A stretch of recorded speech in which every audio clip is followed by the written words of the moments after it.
बाप तड़प कर मरा, पर वीजा के डर से मैं अमेरिका से नहीं जा सका। टेस्ला चलाता हूं, पर अंदर से रोज मरता हूं। बाहर से मेरी कहानी एक बहुत बड़ी कामयाबी की कहानी लगती है। मैं 44 साल का हूं, नई दिल्ली से हूं, पिछले 15 साल से बोस्टन में रह रहा हूं। मैं एक फाइनेंशियल एनालिस्ट हूं। हर साल $1,40,000 कमाता हूं। बोस्टन के एक बहुत खूबसूरत और शांत इलाके में मेरा एक बड़ा सा घर है। मेरे गैरेज में एक नई चमचमाती टेस्ला खड़ी है। लोग मुझे देखते हैं तो कहते हैं कि मैंने अमेरिकन ड्रीम को जी लिया है। मेरे रिश्तेदार भारत में मेरी मिसाल देते हैं। लेकिन आज मैं सच बताऊंगा, आज मैं वह सच बोलूंगा जो इस चमक के पीछे छिपा है। यह कोई अमेरिकन ड्रीम नहीं है। यह पिछले 15 साल का एक बहुत गहरा, बहुत काला और बहुत भारी डिप्रेशन है। मैं एक कैदी हूं, H-1B वीजा का कैदी, अपने ही बनाए हुए इस सोने के पिंजरे का कैदी। मेरी यह कहानी आसान नहीं है। इसे सुनना आपको बेचैन कर सकता है। लेकिन अगर आप जानना चाहते हैं कि सफलता की असली कीमत क्या होती है, तो इसे अंत तक देखें। लेकिन शुरुआत से बताता हूं। 15 साल पहले जब मैं नई दिल्ली से बोस्टन आया था, तो मेरी आंखों में बहुत बड़े सपने थे। नई दिल्ली की उन भीड़ भरी सड़कों से निकलकर अमेरिका की चौड़ी और साफ सड़कों पर कदम रखना एक जादू जैसा था। मेरे माता पिता बहुत खुश थे।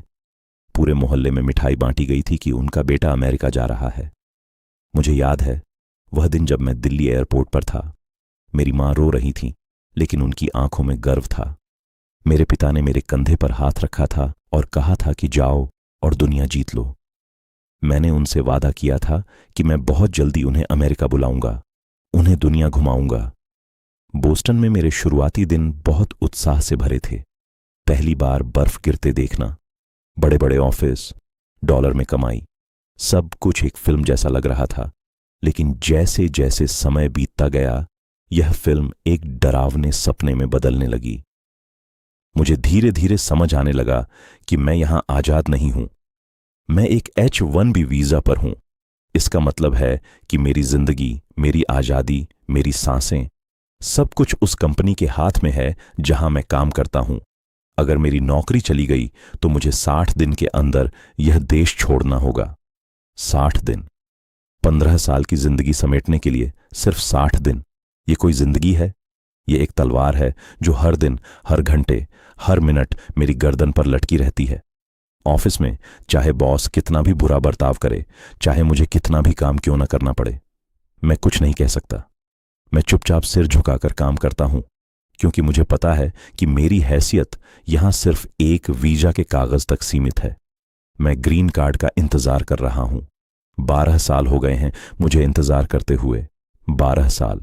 हर साल कंपनी कहती है कि अगले साल तुम्हारा नंबर आ जाएगा। वह अगला साल कभी नहीं आता। मैं वकीलों के चक्कर काटता हूं, कागज भरता हूं और इंतजार करता हूं। एक ऐसी लाइन में खड़ा हूं जिसका कोई अंत नहीं है। और फिर सब बदल गया। 2021 का वह मनहूस साल। पूरी दुनिया में महामारी फैली हुई थी। भारत में हालात बहुत खराब थे। एक दिन दिल्ली से फोन आया। मेरे पिता को कोरोना हो गया था। शुरुआत में लगा कि वह ठीक हो जाएंगे, लेकिन उनकी हालत बिगड़ने लगी। उन्हें अस्पताल में भर्ती कराना पड़ा। उन्हें ऑक्सीजन की जरूरत थी और ऑक्सीजन नहीं मिल रही थी। मैं यहां बोस्टन में अपने बड़े से घर में अपने लाखों डॉलर के बैंक बैलेंस के साथ बिल्कुल बेबस बैठा था। मैं उन्हें देखने नहीं जा सकता था। अगर मैं उस समय अमेरिका से बाहर जाता तो मेरे वीजा नियमों के कारण मेरा वापस आना लगभग नामुमकिन था। मेरी नौकरी चली जाती, मेरा घर, मेरे बच्चों की पढ़ाई, सब कुछ खत्म हो जाता। मैं एक तरफ अपना पिता देख रहा था और दूसरी तरफ अपना और अपने परिवार का भविष्य। मैंने वीजा को चुना। मैंने अपने करियर को चुना। यह मेरी जिंदगी का सबसे बड़ा गुनाह था। मुझे याद है वह रात। मैं अपने फोन की स्क्रीन पर देख रहा था। वीडियो कॉल चल रही थी। अस्पताल के उस बिस्तर पर मेरे पिता लेटे थे। वह सांस लेने के लिए तड़प रहे थे। उनका सीना तेजी से ऊपर नीचे हो रहा था। वह कुछ बोलना चाहते थे, लेकिन बोल नहीं पा रहे थे। मेरी मां उनके पास खड़ी रो रही थी और मैं बोस्टन में अपने कमरे में बैठा स्क्रीन को चूम रहा था। मैं चीख रहा था। मैं इतनी जोर से चीखा कि मेरे पड़ोसियों ने सुन लिया, लेकिन मेरी चीख मेरे पिता को सांस नहीं दे सकी। मैंने उन्हें अपने सामने एक छोटी सी स्क्रीन पर दम तोड़ते हुए देखा। बाप तड़प कर मरा। मैं कुछ नहीं कर सका। जब उनका अंतिम संस्कार हुआ तब भी मैं स्क्रीन पर ही था। आग की लपटें उठ रही थीं। वह सिर्फ राख बन गए और मैं यहां अपनी टेस्ला में बैठकर काम पर जाने की तैयारी कर रहा था। उस दिन मेरे अंदर का इंसान भी उसी चिता में जल गया। आज भी जब मैं आंखें बंद करता हूं तो मुझे उनकी वह तड़पती हुई आवाज सुनाई देती है। मैं खुद को कभी माफ नहीं कर पाऊंगा, कभी नहीं। अब मैं यहां हूं। पिता के जाने के बाद मेरी मां दिल्ली में बिल्कुल अकेली रह गई हैं। वह बहुत कमजोर हो गई हैं। उन्हें डॉक्टर के पास ले जाने वाला कोई नहीं है। मैं उन्हें यहां अमेरिका नहीं ला सकता क्योंकि मेरे पास अभी तक ग्रीन कार्ड नहीं है। 12 साल का इंतजार और अभी भी मैं अपनी मां को अपने पास नहीं रख सकता। मेरी पत्नी हर दिन रोती है। वह डिप्रेशन में है। वह कहती है कि चलो वापस भारत चलते हैं। वह कहती है कि इन पैसों का क्या करेंगे जब हमारे अपने ही हमारे पास नहीं है। वह सही कहती है, लेकिन मैं वापस कैसे जाऊं? मेरे 2 बच्चे हैं, दोनों टीनेजर हैं। उनकी पूरी जिंदगी यहां बीती है। वे हिंदी नहीं बोलते। वे भारत की संस्कृति को नहीं समझते। जब मेरी पत्नी भारत वापस जाने की बात करती है तो बच्चे साफ मना कर देते हैं। वे कहते हैं कि वे उस देश में नहीं जाएंगे जो पिछड़ा हुआ है। उनके लिए भारत सिर्फ एक ऐसी जगह है जहां गंदगी है, गर्मी है और जहां उनके दादा दादी रहते थे। वे भारत को अपना घर नहीं मानते। मैं बीच में फट गया हूं। एक तरफ मेरा कर्तव्य है एक बेटे के रूप में, मेरी मां अकेली है, उसे मेरी जरूरत है। दूसरी तरफ मेरा कर्तव्य है एक पिता के रूप में। मेरे बच्चों का भविष्य यहां है। मैं दोनों में से किसी को नहीं छोड़ सकता और इस कशमकश में मैं खुद को हर दिन खत्म कर रहा हूं। मैं एक गद्दार महसूस करता हूं। एक ऐसा बेटा जिसने अपने पिता को मरने दिया। एक ऐसा पति जो अपनी पत्नी के आंसू नहीं पहुंच सकता। एक ऐसा पिता जिसके बच्चे उसकी भाषा नहीं समझते। अब मैं क्या करता हूं? मैं हर सुबह उठता हूं, एक नकली मुस्कान पहनता हूं, अपने उस शानदार ऑफिस में जाता हूं, फाइनेंस की फाइलें देखता हूं, कंपनियों के फायदे और नुकसान का हिसाब लगाता हूं, $1,40,000 कमाता हूं, घर का किराया भरता हूं, गाड़ियों की किश्तें चुकाता हूं, टैक्स भरता हूं। लेकिन बचता क्या है? मेरे हाथ में क्या बचता है? सिर्फ खालीपन, बहुत गहरा खालीपन। सुपरमार्केट में जाता हूं तो आज भी अजीब सी नजरों का सामना करना पड़ता है। एक दिन एक महिला ने मुझे लाइन में खड़े देखकर कहा था कि मेरे पास से मसाले की बदबू आती है। मेरे बच्चे मेरे साथ थे। उन्हें शर्म आई, मुझे भी शर्म आई। 15 साल इस देश को देने के बाद, यहां का टैक्स भरने के बाद भी मैं उनके लिए सिर्फ एक बाहरी इंसान हूं। ऑफिस में जब प्रमोशन की बात आती है तो मैं सबसे ज्यादा मेहनत करता हूं। मेरी रिपोर्ट सबसे अच्छी होती है, लेकिन प्रमोशन किसी और को मिल जाता है।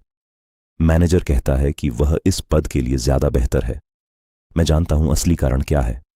असली कारण मेरी चमड़ी का रंग है। असली कारण मेरा वीजा स्टेटस है। वे जानते हैं कि मैं नौकरी छोड़कर कहीं नहीं जा सकता। मैं फंसा हुआ हूं, इसलिए वे मेरा इस्तेमाल करते हैं। डर, बहुत डर। हर दिन डर लगता है। पुलिस की गाड़ी पीछे से गुजरती है तो दिल जोर से धड़कने लगता है। इमिग्रेशन वालों का कोई खत आता है तो हाथ कांपने लगते हैं। अकेले मरने से डर लगता है। वापस जाने से डर लगता है। यहां रहने से डर लगता है। गुनाह महसूस होता है। हां, हर दिन, हर उस पल जब मैं अपनी महंगी गाड़ी में बैठता हूं, मुझे अपने पिता की याद आती है। मुझे लगता है कि यह गाड़ी उनकी जान की कीमत पर खरीदी गई है। मैं अपना सारा पैसा, अपना यह घर, यह कार, अपना सारा करियर छोड़ने को तैयार हूं, सिर्फ उस एक पल के लिए जब मैं अपने पिता का हाथ पकड़ सकता। सिर्फ उन्हें यह बताने के लिए कि मैं उनसे बहुत प्यार करता हूं। लेकिन समय वापस नहीं आता। पैसे से आप सब कुछ खरीद सकते हैं, लेकिन गुजरा हुआ वक्त और अपनों की सांसें नहीं खरीद सकते। अब क्या?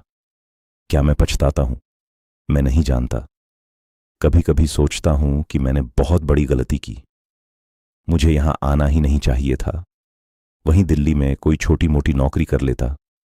कम पैसे होते, लेकिन कम से कम मैं अपने परिवार के साथ तो होता। कम से कम मेरे पिता मेरे सामने तो दम तोड़ते। कभी सोचता हूं कि अगर मैं वहां होता तो शायद उन्हें बचा लेता, और कभी सोचता हूं कि और क्या कर सकता था। भारत में इतना पैसा नहीं था, बच्चों का भविष्य नहीं था। भारत में लोग सोचते हैं कि विदेश में सब कुछ बहुत अच्छा है। वे हॉलीवुड की फिल्में देखते हैं और सोचते हैं कि अमेरिका स्वर्ग है, यहां बहुत पैसा है, बहुत खुशी है। यह सबसे बड़ा झूठ है। यहां सिर्फ एक अंधी दौड़ है। यहां इंसान मशीन बन जाता है। हमारी जेबें डॉलर से भरी होती हैं, लेकिन हमारी आत्मा खाली होती है। हम एक ऐसे देश में सफलता तलाशने आते हैं जो हमें कभी अपना नहीं मानता।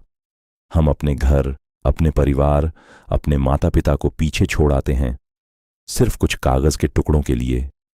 यहां दर्द बहुत ज्यादा है, बहुत अकेलापन है। जो लोग यहां हैं वे मेरी बात समझेंगे। वे मेरी आंखों में अपना दर्द देखेंगे। हम सब एक जैसे हैं। हम सब वीजा की लाइनों में खड़े हैं। हम सब अपने माता पिता के अंतिम संस्कार में वीडियो कॉल के जरिए शामिल हुए हैं। हम सब अंदर से टूटे हुए हैं, लेकिन जब हम भारत फोन करते हैं तो हम मुस्कुराते हैं। हम कहते हैं कि हम बहुत खुश हैं। हम उन्हें अपनी दर्द भरी सच्चाई नहीं बताते। हम उन्हें अपना यह पिंजरा नहीं दिखाते। मैंने अपनी जिंदगी तबाह कर ली है। मैंने अपने आप को एक ऐसे अंधेरे कुएं में धकेल दिया है जहां से बाहर निकलने का कोई रास्ता नहीं है। मैं अब सिर्फ अपने बच्चों के लिए जी रहा हूं, भले ही वे मुझे अपनाते हों या नहीं। यह मेरा सच है। यह मेरा अमेरिकन ड्रीम है जो 15 साल के डिप्रेशन में बदल गया है। कमेंट में लिखो, तुम क्या सोचते हो? क्या पैसा सच में सब कुछ है? क्या करियर के लिए अपनों को पीछे छोड़ना सही है? अगर तुम्हारे पास भी ऐसी कोई कहानी है तो बताओ। चैनल सब्सक्राइब करो। मैं और भी कहानियां लाऊंगा और भी सच बताऊंगा जो कोई नहीं बताना चाहता। फिर मिलेंगे।